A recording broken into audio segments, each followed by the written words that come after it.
An 8-year-old girl disappears on a quiet afternoon, leaving her family frantic and her neighborhood in shock.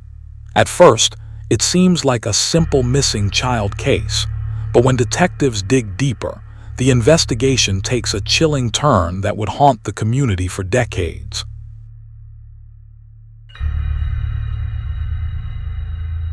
April Marie Tinsley was born on March 18, 1980 in Fort Wayne, Indiana. She was known as a sweet, well-liked child, and the people around her described her as someone others easily cared about. At 8 years old, April was a second grader at Fairfield Elementary School. She also took part in the children's choir at Faith United Methodist Church, a regular part of her life in the community. On April 1, 1988, Good Friday, April spent the afternoon outside, playing with two friends as they moved between nearby houses. It was an ordinary day for a child her age, with the kind of casual freedom that came with being in a familiar neighborhood. As the afternoon went on, April separated from her friends and went back to retrieve her umbrella. She was last accounted for during this short return trip. Around 3 p.m., she disappeared. As the day continued, April's mother expected her home later that afternoon. When April did not arrive, concern began to build. The normal routine, an afternoon of play followed by coming home, was suddenly broken. Dinner time came, and April still had not returned. With no sign of her and no explanation for why she was late, her family recognized that something was wrong. Police were contacted after April did not come home. What began as a missing child report quickly became an urgent search for an 8-year-old who had vanished during the afternoon. Officers responded, and the case was opened as a missing person investigation. The focus at that moment was straightforward and immediate. Establish where April had been, identify the last point she was known to be safe, and determine what could have happened in the time between her leaving to retrieve her umbrella and her failure to return home. From the start, the timeline was clear and troubling. April had been in her neighborhood, playing with friends, and then disappeared in the span of a single afternoon. Fort Wayne police responded after April Tinsley was reported missing, and the search began immediately. Investigators were working from a simple but alarming reality. An 8-year-old child had vanished in the middle of an ordinary afternoon. With no clear explanation for where she had gone, the priority was to find her as quickly as possible and to reconstruct her last known movements. The initial search effort grew rapidly. In total, it included 250 Fort Wayne police officers and 50 volunteers. The size of that response reflected both the urgency of the situation and the fear that time was critical. Officers and volunteers searched for any sign of April, concentrating on the areas connected to where she had last been seen. The effort was organized, active, and focused on locating a child who should have been able to return home safely. As investigators gathered information, witness accounts began to shape the direction of the case. One witness later reported seeing a white man in his 30s forcing a girl believed to be April into a blue pickup truck. That statement introduced the possibility that April had not simply wandered off or gotten lost, but had been taken against her will. It also provided the first specific description of a possible suspect and a vehicle that could be traced. A separate report added to that focus. Another motorist later mentioned seeing a blue pickup truck near the site where April's body would eventually be discovered. While investigators could not immediately confirm the connection, the repeated mention of a blue pickup truck strengthened the importance of the vehicle in the case. At this stage, police did not have a confirmed suspect. What they had were developing details based on what people believed they had witnessed, along with a growing concern that April's disappearance was not accidental. The investigation shifted from a missing child search into a case where abduction was increasingly suspected, and every report, description, and sighting became part of a larger effort to identify who had taken her and where she had been taken. On April 4, 1988, the search for April Tinsley reached a devastating turning point. A jogger discovered her body in a ditch just west of Spencerville, Indiana. With that discovery, what had begun as an urgent missing child investigation became a confirmed homicide case, and investigators shifted from searching for a living child to documenting a crime scene and preserving evidence. At the site, investigators located one of April's shoes near where her body was found. Nearby, they also recovered a sex toy inside a shopping bag. These items were treated as significant physical evidence, helping establish what may have occurred and what may have been left behind by the person responsible.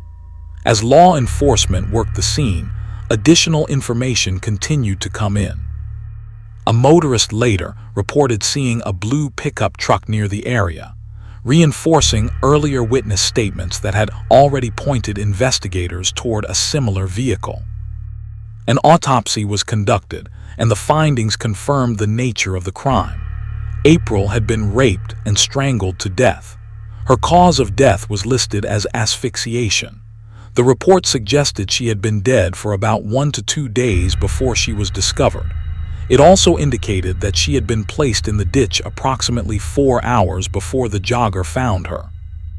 These details helped investigators understand the likely timing of the events, including how long April may have been missing before her body was left at that location. With the autopsy results and the evidence recovered at the scene, investigators now had a clearer picture of the violence involved, but no immediate identification of the offender.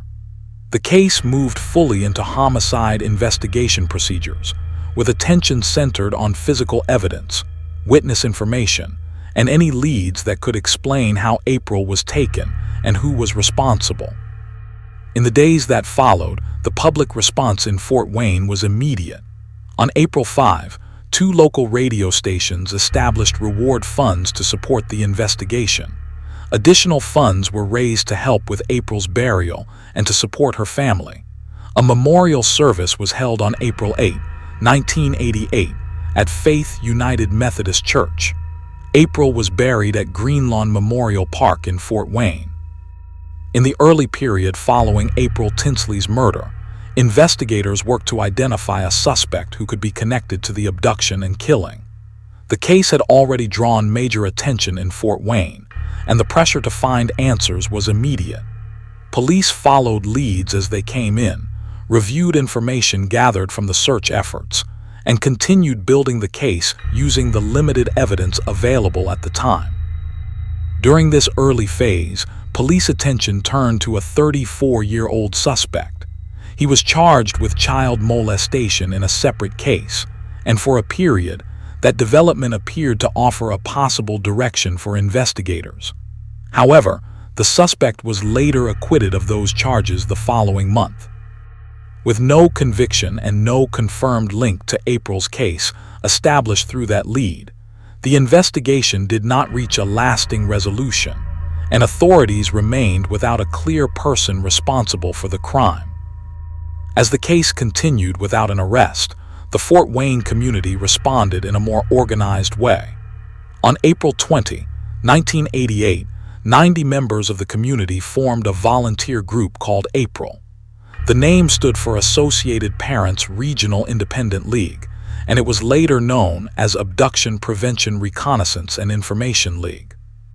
The purpose of April was to support efforts to solve cases involving missing children, reflecting how April's case affected families across the region and increased concern about child safety. Despite the early momentum, large-scale searches, sustained public attention, and continued investigative work, authorities still did not have enough evidence to identify and arrest the person responsible. The investigation remained active, but the information available at that time did not produce a confirmed suspect or a resolution. These early months established the case as one that would remain open for years, with law enforcement and the community continuing to seek answers long after the initial search ended. On May 21, 1990, the murder of April Tinsley re-emerged in a way that immediately alarmed investigators and the community. Police found a message written on a barn in St. Joseph Township that appeared to reference April's case directly. The message read, "I kill 8-year-old April Marie Tinsley," followed by, "Did you find the other shoe? Haha, I will kill again." The writing contained clear spelling errors, including the misspelling of April's last name, but the content itself was specific enough to draw serious attention. Investigators noted that the message referenced the missing shoe, a detail they considered significant. The mention suggested the writer had knowledge of an element connected to the case, and it raised concern that the person responsible for April's murder was still active and willing to communicate publicly. Near the barn, crayons were found and were believed to be connected to the message. The use of crayons, the crude writing, and the threatening language created a disturbing picture, but the evidence recovered at the scene did not immediately identify a suspect. At the time, investigators also considered whether the threat could be connected to another case in Fort Wayne. On June 14, 1990, the body of 7-year-old Sarah Jean Boker was found. Given the proximity in time and the seriousness of the barn message, investigators initially believed there could be a link between the two crimes. The possibility of a repeat offender targeting children increased the urgency of the investigation. In response, local and state police formed a homicide team in April 1991 to investigate both the Tinsley and Boker cases together. The goal was to determine whether the same offender could be responsible and whether shared evidence or patterns could help identify the person involved. However, on August 7, 1991, the FBI's Behavioral Science Unit reviewed the cases and reached a different conclusion. While the two cases were described as similar, the FBI determined they were ultimately unrelated. The barn message had reignited fear and renewed investigative pressure, but even with that development, authorities still did not have enough evidence to identify April Tinsley's killer at that time. During Memorial Day weekend in 2004, the April Tinsley case resurfaced again, not through a new witness or a new arrest, but through a series of threatening messages believed to have been left by the same person responsible for her murder. 4 notes were discovered in the Fort Wayne area. 3 of the notes were left on girls' bicycles, and a 4th note was left in a mailbox. The placement of the messages suggested the writer was targeting families with young children and intended the notes to be found in ordinary, everyday spaces. Investigators determined that 3 of the notes had been sealed inside plastic bags. Along with the written messages, the bags contained used condoms and Polaroid photographs showing a man's lower body. The combination of written threats and physical items made the incidents more than just disturbing communications. They became potential evidence in a long unsolved homicide investigation, and they immediately drew a strong law enforcement response. One of the notes included a direct claim of responsibility for April's kidnapping, rape, and murder. The message warned the recipient that she would be the next victim. It also threatened further violence if the note was not reported to police and if the incident did not appear in the newspaper or on local news. The wording presented a clear attempt to intimidate, force attention, and establish control through fear. For investigators, the most significant development was the forensic confirmation that followed. DNA recovered from the condoms matched the existing DNA profile police had developed for the suspect in April Tinsley's case. That match confirmed that the person leaving the 2004 notes was connected to the same offender responsible for April's murder. It eliminated the possibility that the notes were unrelated or written by someone simply attempting to exploit the case for attention. Even with that confirmation, the case remained unsolved. The suspect's DNA did not match anyone in law enforcement databases at the time, meaning investigators could not attach a name to the profile. The notes, however, changed the shape of the case. They showed that the offender was not only responsible for a past crime, but was continuing to communicate years later, leaving threats and evidence in public settings. The investigation now included a documented pattern of intimidation and contact, that stretched far beyond the original crime scene, yet still ended without an identification in 2004. As the years passed without an arrest, the investigation into April Tinsley's murder remained active, but unresolved. With no confirmed suspect publicly identified, and the case stretching deeper into cold case territory, both law enforcement and the Tinsley family continued looking for ways to generate new leads and keep attention on the evidence that still existed. On June 24, 2005, the Tinsley family held a press conference at the Allen County Courthouse. Their purpose was direct. They asked for information and urged anyone with knowledge of the crime to come forward. The event reflected the long-term impact the case had on the family and the reality that, even after years of investigation, answers had not been delivered. The press conference served as a public reminder that the case was still open and that investigators were still seeking help from the community. In June 2009, Indiana authorities expanded those efforts by requesting assistance from the Federal Bureau of Investigation. Specifically, they asked for help from the FBI's Child Abduction Rapid Deployment Task Force, known as CARD. The involvement of CARD represented an effort to bring additional federal resources and expertise into a case that had resisted resolution for more than 2 decades. It also demonstrated that the investigation had not been abandoned, and that officials were still pursuing every available avenue. The case also continued to receive national exposure through crime-focused media coverage. It was featured in the television series America's Most Wanted and later covered by Crime Watch Daily. April Tinsley's murder was also included in The Genetic Detective and in programming aired on the cable network Investigation Discovery.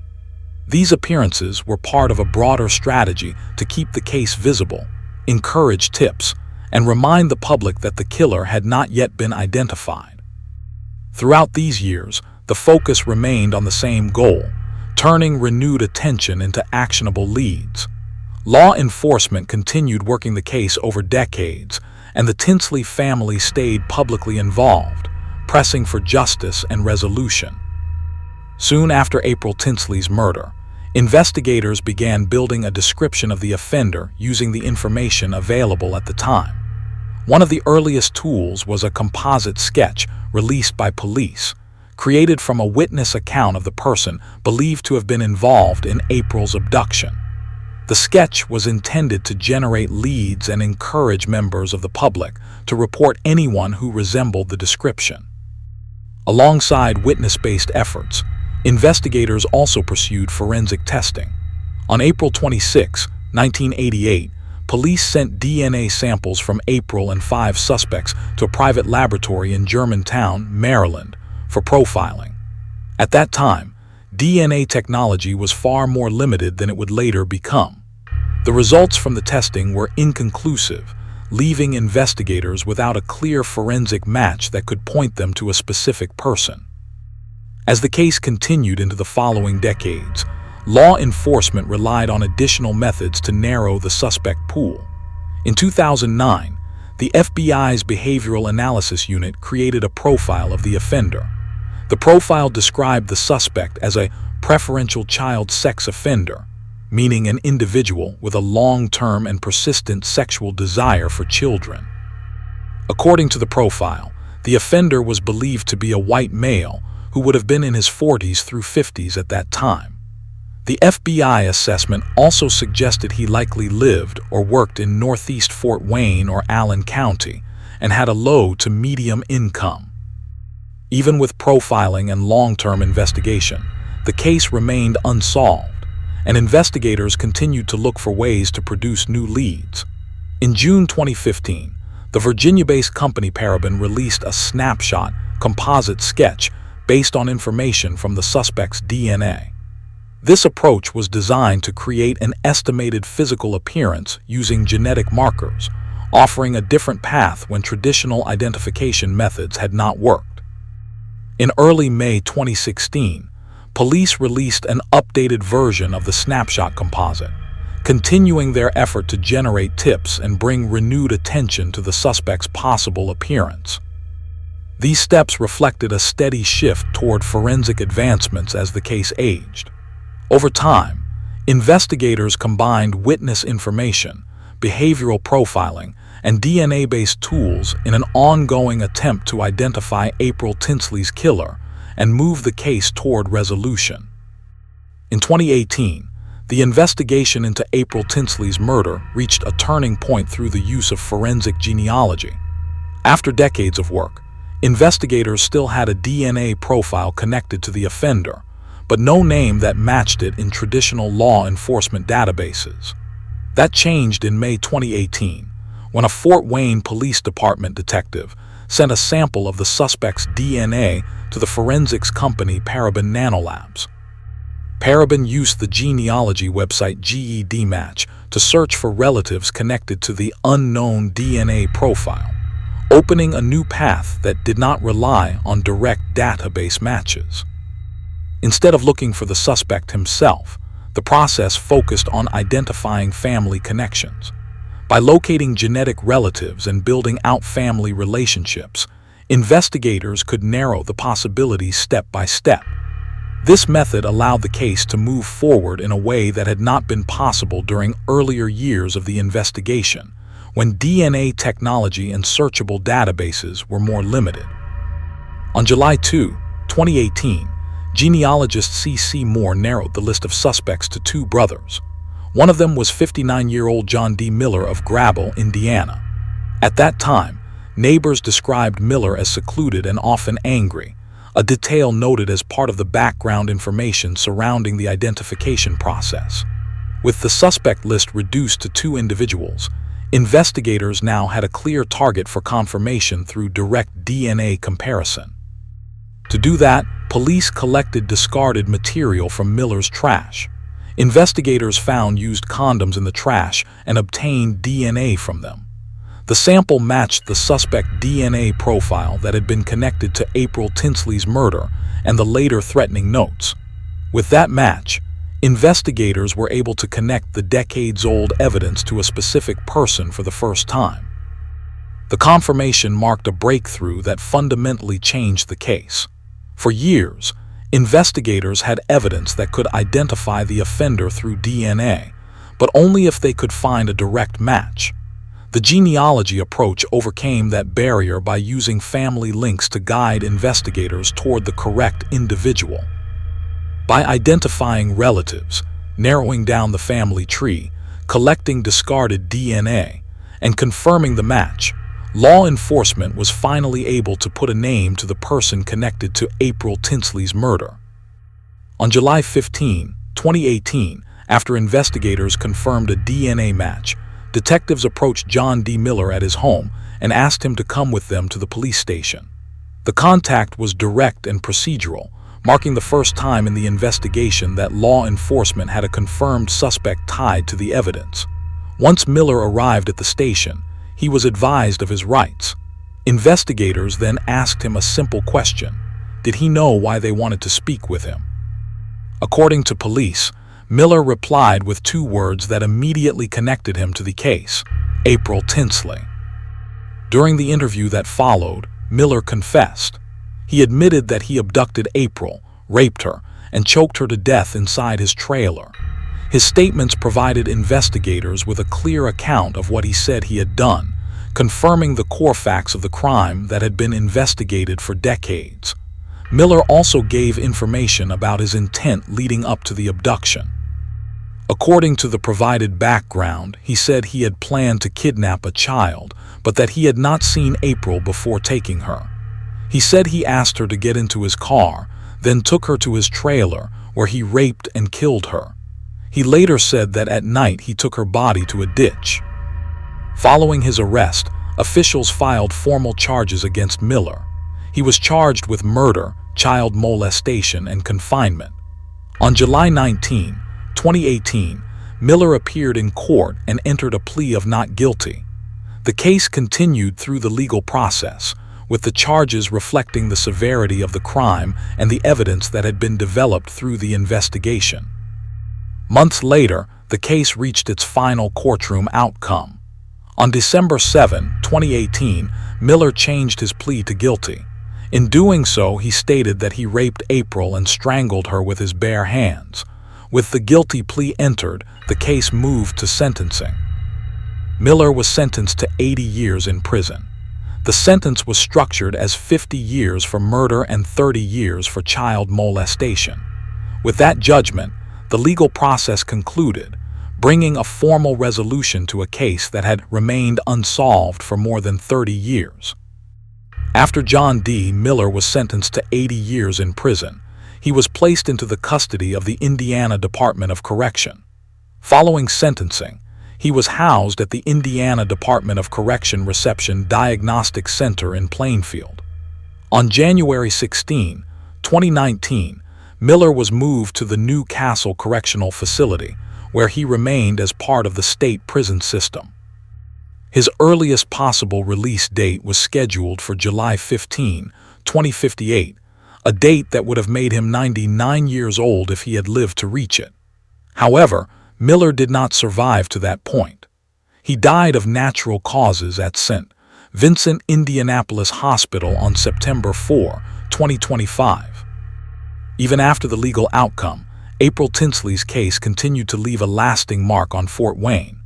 Years before the arrest, remembrance efforts had already taken physical form in the community. In April 2015, construction began on a memorial dedicated to April's memory, known as April's Garden, located in the Hoagland, Masterson neighborhood. The space became a public place for reflection, shaped by the long history of the case and the people who never stopped seeking answers. In 2018, additional memorial events were held as the case approached resolution. On April 4, 2018, April's mother held a balloon launch at April's Garden in remembrance of her daughter and other child victims of violence. The following day, at Fairfield Elementary School, a pink magnolia tree and a bench were formally dedicated to April's memory, and the dedication was followed by a candlelight vigil.